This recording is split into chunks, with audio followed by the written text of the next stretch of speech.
It all starts with a girl, Elizabeth, left outside her father's, Henry's, establishment late on a rainy night. But then someone approaches, someone familiar. It's the co-owner, William Afton. Is he there to take her inside? Well, that depends. Inside a robotic puppet is inside, right? We begin with the puppet not because the puppet is the earliest animatronic or even the first victim, but the first one to come to life, the one who set the stage for everything that comes after.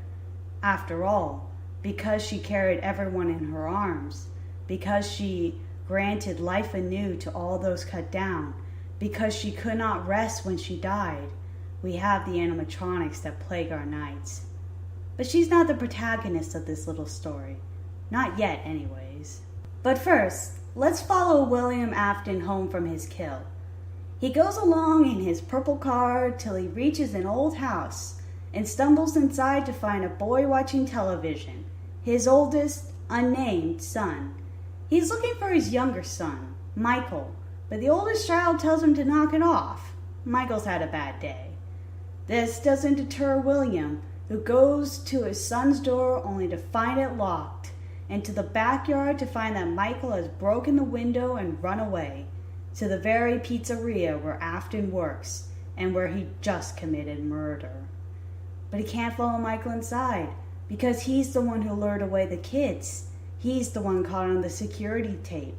He's the one who turned the oldest suits, Freddie, Bonnie, Chica, Foxy, Fredbear, into tombs for 5 missing children.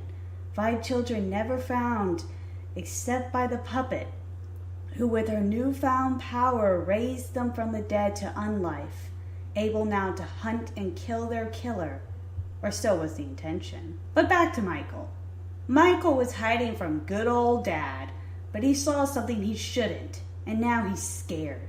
His hiding place, his comfort, the pizzeria, is now a place of horrors, haunted by animatronics and the man who somehow slipped through the authorities' fingers. He wants desperately to escape, but William doesn't trust him anymore. He monitors him at night from his secret basement base and keeps him in the pizzeria during the day where he can keep an eye on him. Michael should say something, but he's too scared. After all, his dad doesn't like him. What if he's the next victim? But then Big Bro gets a horrible idea and stuffs his brother's head in Fredbear's mouth, crushing his skull. The bite of 1983. That should be the end of this little story. But it's not. For William has been working on little secret projects. Projects starring the new sister location crew. See, this story doesn't take place at the old Fredbear Diner. This takes place at Junior's, a subsidiary of the now massive Freddie Fazbear's Pizzeria Corporation. There's a lot of restaurants going on here. There's our good old friend Junior's, a Freddie Fazbear's Pizzeria starring Fredbear. There's another Freddy's, this one with shiny plastic animatronics that one day will get upgraded to make them predator hungry. There's a restaurant for the wildly popular Chica, and one for our circus crew. It's this last one, Circus Baby's Pizza World, that we're interested in. Probably the newest of the restaurants, this place stars all new animatronics. Circus Baby, Ballora, Funtime Freddie, and Funtime Foxy. And little cohorts for the 2 main girls. But these animatronics are special. Henry never designed them. Oh no, William did. And they have special features. Parental voice copiers, misdirections, pheromones to lure children in, and a little compartment a small child could fit into. These animatronics weren't made to be fun. They were made to kill. But why? What was the purpose of these murders? Was William just that sick? Maybe, but there seems to be something else. See, there's another blueprint. This one for an odd machine, the SCUP, or Scooper. It removes innards from animatronics and human delight, but it also does something else. It stores something else. A little thing called remnant. Now, remnant is never directly explained, but it gets a little more specific in the novels. And yes, they're not in the same universe, but there are enough remains the same that I think we can take a little definition. Remnant is a substance that allows people to come back to life, or to remain alive, their souls attached to their bodies, or to animatronic suits. In the novels, this allows William, or Dave as he's called, to survive being spring-trapped. But in the games, it gives Michael immortality. See, Michael didn't die once. He died at least 3 times. But because of Remnant, he never truly died, instead continuing on. But I'm jumping forward a little. See, after the bite, the missing children, the scandals, Freddie Fazbear's gets shut down. Not the corporation, oh no, but the little restaurant where it all took place. Junior's.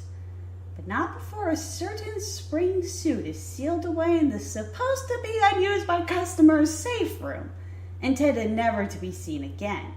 After all, it's dangerous. Its fellows at another restaurant killed some hapless employees, turning them into the shadow phantoms. And it helps to lure away 5 misguided kids. But that restaurant's done, right? We'll see. What happens after this pizzeria disappears? With Freddie Fazbear's reputation tarnished, we need a new flagship. And Circus Baby's Pizza World is announced, with all new shiny animatronics. But before it opens, a little girl wanders around, entranced by Circus Baby. And when all the staff finally leave the room, the animatronics programming kicks in, and Afton's karma hits full force as now his daughter is killed. But these animatronics are special. They are designed to extract the soul-clinging remnant, and Circus Baby becomes possessed, even stronger than the other animatronics. But before she could kill again, the restaurant is closed down, and the shiny new robots wheeled away, only to be seen in little parties here and there. And as for William, well, he managed Circus Baby's rental and entertainment, and we'll see him again soon enough. But back to Michael. Somehow, Afton gets enough victims, enough little souls, to bring his son back to life, to put him back together. See, he took a little cue from our puppet friend. After all, if the core 5 could come back to life after having corpses stuffed into animatronic suits, maybe there's something to these inners after all. Now all seems well for William, except his son is a zombie, his daughter is a robot, and he's a serial killer. Oh yeah, the serial killings. Let's go over some more of those, shall we? We know that the missing children, Baby, and Puppet aren't the only people Afton's killed. But we need to jump ahead a little to Five Nights at Freddy's 2 location. You might be wondering why I haven't mentioned this location up to now.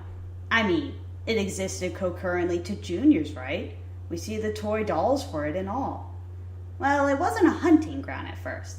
Just a normal pizzeria that took in the broken down Bonnie, Chica, Freddie, Fredbear, and Foxy, and the endoskeletonless puppet after the close of Freddie Fazbear's Pizza, aka Junior's.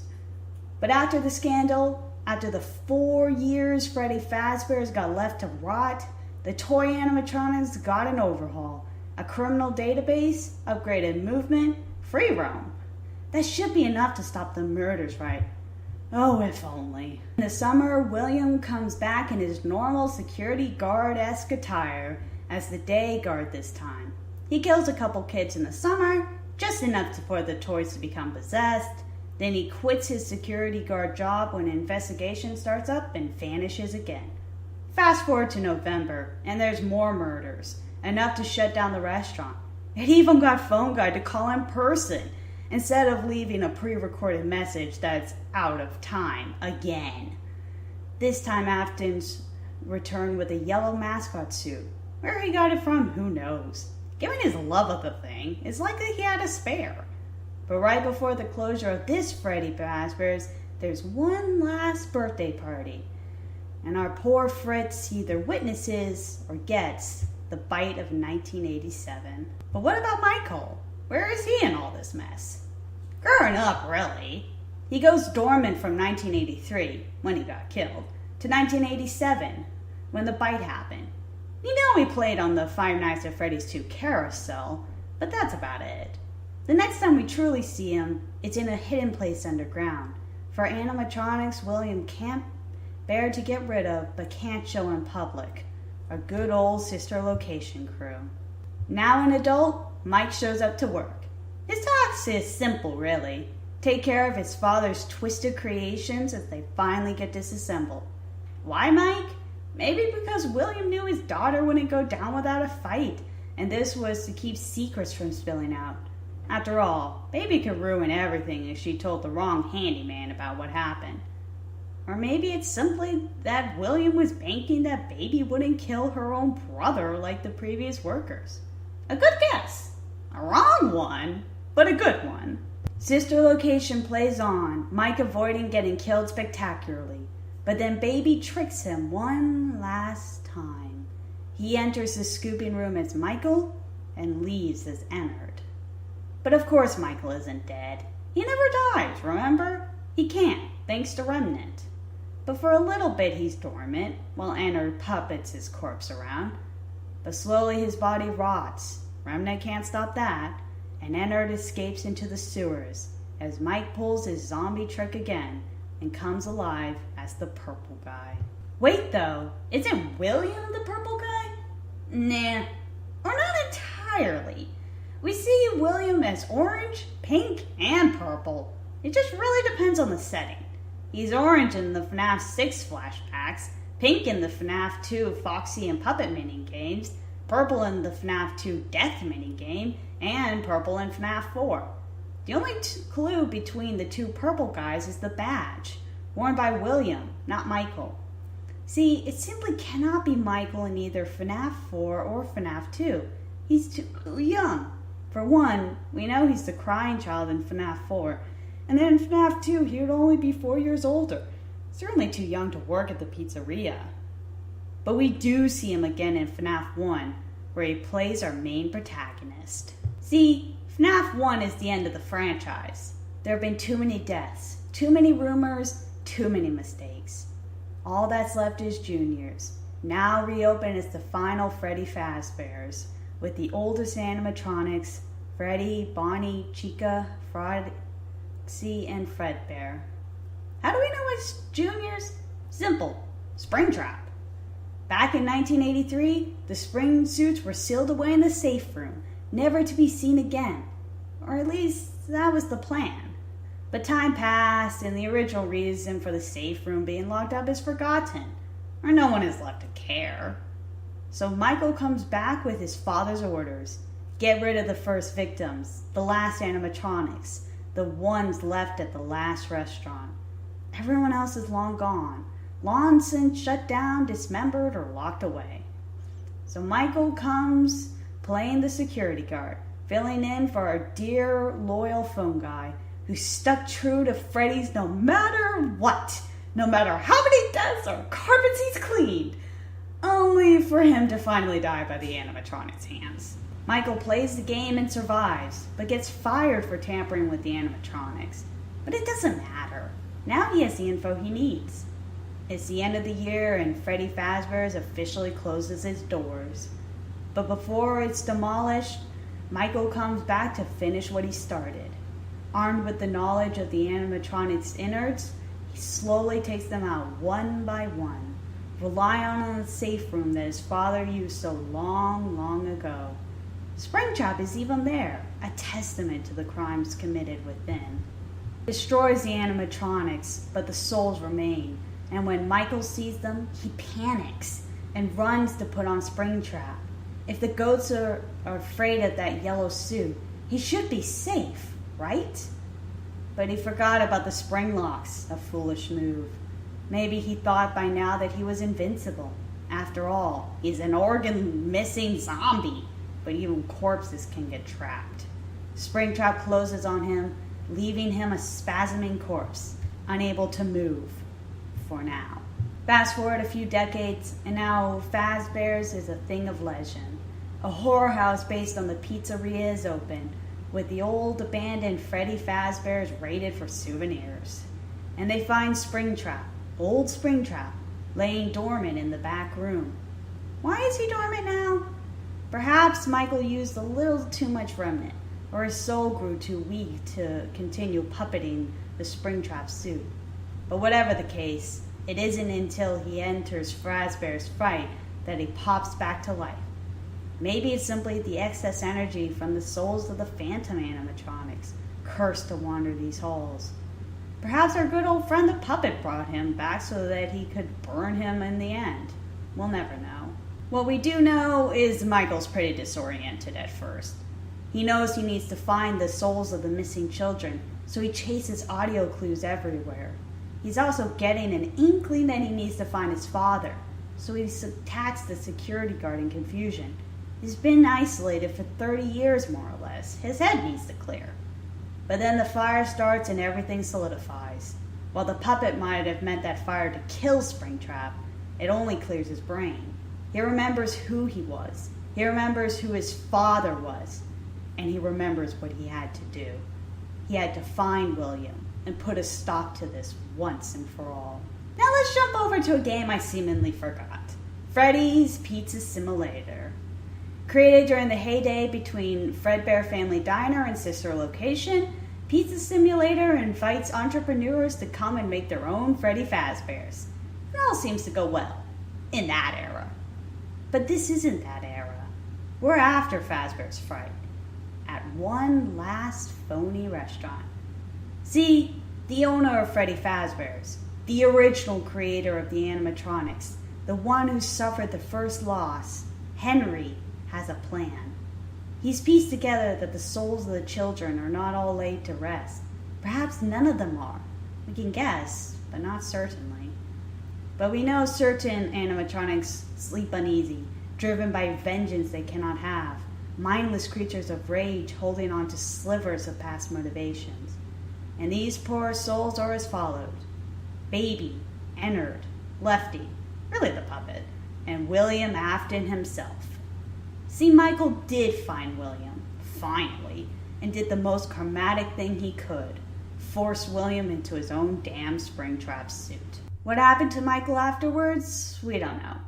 My theory is, his mission finally accomplished, his soul finally found rest, and the remnant-soaked Springtrap soon went on to possess another. Anyways, Henry made this fake restaurant with a willing volunteer to learn the final animatronics so that they could finally be laid to rest. The animatronics were lured around an endless hallway full of smoke and mirrors until finally the stage was all set. With everyone assembled, it was time to destroy the heat-sensitive remnant and put the last remaining souls to rest. At least, that was the plan. Just when we thought the story was over, we're launched into FNAF hell. But whose hell? Well, it seems Henry got it right. It's William Afton. He didn't keep the devil waiting after all. How do we know this? Several little things. One, it's the most fitting. He killed, directly or indirectly, every single person there, for starters. But the clues come in the voice line. There are a couple of notable ones. The ones about the one you should not have killed. But Orville has a telling one. He tried to release you. He tried to release us. But I'm not going to let that happen. I will hold you here. I will keep you here. No matter how many times they burn us. And all this is best symbolized by the final cutscene of Ultimate Custom Night. A scene of Golden Freddy twitching wildly like Springtrap once did. Who's in the suit? Well, alright. This one I'm taking directly from the YouTube comment section of Matpat's video. In fact, here's a link to the video. Watch it till he gets to the point about GLFIUS. As some of his commenters pointed out, if you do the old children's game, add a letter each time to make a new word, you get Golden Freddy is us. Who's us? My guess? All of the animatronics. It's the us from he tried to free you, he tried to free us. It's all the souls come together in one final form. It's not a special kid at all. It's all the children. Everyone that Afton's killed. But why Fredbear? Why him, of all suits? Maybe because he was the first. Remember the first restaurant? Fredbear's Family Diner? What if the Fredbear suit is truly the oldest suit, or animatronic, in the entire franchise? If so, Freddie isn't the real mascot of Five Nights at Freddy's. It's Fredbear, the classic, the original. So what better way to represent the entirety of the franchise than him? So that's the very end. Afton is stuck in eternal hell, and Golden Freddy, the children, with him. I'm sure there are little pieces I'm missing. Little details I could go over. Like how FNAF World is how the animatronics experience day-to-day life, or the nightmares of the children are seen in FNAF 3, or that Chica lost her beak to prevent another bite because that chicken has a way too big a mouth. Or what's in that bloody box? Alright, the box. What is in the box? All the pieces put together, according to Scott. Something best left forgotten, according to the game. I'm not sure what's in the box, but I have an idea. A puppet mask. Why that? Especially in a game where Puppet makes absolutely zero appearances? Well, 4 games, 1 story. But whose story? Michael's? It almost makes sense, doesn't it? He's the protagonist of FNAF 1, FNAF 3, FNAF 4, and FNAF 5. And FNAF 2 is conspicuously missing, but otherwise it fits, doesn't it? But whose voice does it end on? Who's the final character standing when the smoke settles? Who's the one who survives it all, even through the end of it all? Elizabeth, the puppet, the one who carried the others in her arms. The last lines of FNAF 4 are, "You're broken. We're still your friends. Do you believe that? I'm still here. I will put you back together." The voice is speaking for all those currently killed, the main 5. They speak of friendship with Michael, even after his fear of them, and they reassure Michael that they'll put him back together again, just like they did the others. The puppet is Fredbear in a weird way. Fredbear is the mascot of the entire series, and the puppet is the true embodiment of all the lost souls. He is the ringleader, the one who stood in as Afton's foil and enemy, his first victim that should not have been killed. The puppet represents the story all wrapped together, from the first victim to Michael putting an end to William. They are all the pieces put together, and they are best left forgotten. The puppet should never have existed. They may be William's foil, but in a way, they are a little better than him. Afton may have murdered everyone, but Elizabeth imprisoned them forever, either directly, like the main 5, or indirectly, by dragging everyone down to her, William's, personal hell. What's the story we all missed? Maybe it's so simple that some things are best left forgotten. No souls coming back, no revenge to be had, no nightmares tormenting a child, just a tragic story that fades away into the night. Maybe the box has Fredbear instead of the puppet mask. Maybe it's something else. But I bet I know what it represents. The story, the franchise, the games, all together. Would the community ever accept that answer? I doubt it. It's simply too much fun to theorize and speculate and keep this game alive forever. But some things are best laid to rest. And I think that's what Scott's trying to tell us. To let it all be laid to rest. So that's where I'll end. I'm sure I'll return to the games like the rest of the fandom, maybe even to my theories. But there's more to this world than a dark story about some missing children. And maybe if we let everyone be forgotten, we can let everything rest, and they can finally have their happiest day.